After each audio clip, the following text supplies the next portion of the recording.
karena di dalam alur persidangan ini sudah terang benderang bahwa saya tidak bersalah. Tetapi karena takut saya bebas, angka yang begitu tinggi dilemparkan kepada saya. Jadi saya bingung. Kenapa? Kenapa tuntutan saya lebih besar daripada pembunuh? Tuntutan saya lebih besar daripada teroris? Nah, ini mungkin adalah karena di dalam alur persidangan ini sudah terang benderang bahwa saya tidak bersalah. Tetapi karena takut saya bebas, angka yang begitu tinggi dilemparkan kepada saya. Dan yang lebih menyakiti hati saya, dan ini hal yang saya tidak mengerti karena saya sudah mengabdikan diri saya 9-10 tahun kepada negara ini, bahwa ada uang pengganti. Jadi tidak cukup saya dimasukkan ke penjara. Mereka menggunakan uang pengganti sebesar 4 triliun plus 809 miliar, jadi totalnya itu 5 triliun. Total kekayaan saya di akhir masa menteri itu nggak sampai 500 miliar. Dia menggunakan satu angka yang menjadi puncak nilai kekayaan saya pada saat IPO. Cuman sekejap itu. Itu artinya kekayaan yang tidak real atau fiktif. Dia menggunakan angka itu, lalu itu yang dijadikan uang pengganti. Dan mereka tahu saya tidak punya uang itu.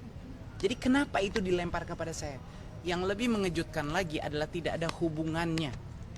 Uang itu adalah kekayaan sah yang saya dapatkan menciptakan jutaan pekerjaan dengan saham Gojek. Itu adalah saham yang saya dapatkan di tahun 2015 dan semua pembuktiannya sudah ada. Tetapi tetap saja itu digunakan sebagai senjata hukum. Nggak tahu untuk menakuti saya, untuk menekan, saya tidak mengerti apa sebenarnya alasan dari ini. Tapi yang ini terus terang hari ini dengan efektif pidana 18 tambah 9 berarti 27 ya. 27 tahun pidana. Saya sudah tidak tahu lagi apa harapan bagi anak-anak muda di negara ini. Apa harapan bagi generasi muda yang sedang melihat cara kita diperlakukan seperti ini. Dan apakah ini memberikan pembelajaran buat saya? Kalau saya melawan balik, kalau saya membuka kebenaran di dalam sidang, apakah inilah hukuman saya? Mungkin itu yang terjadi.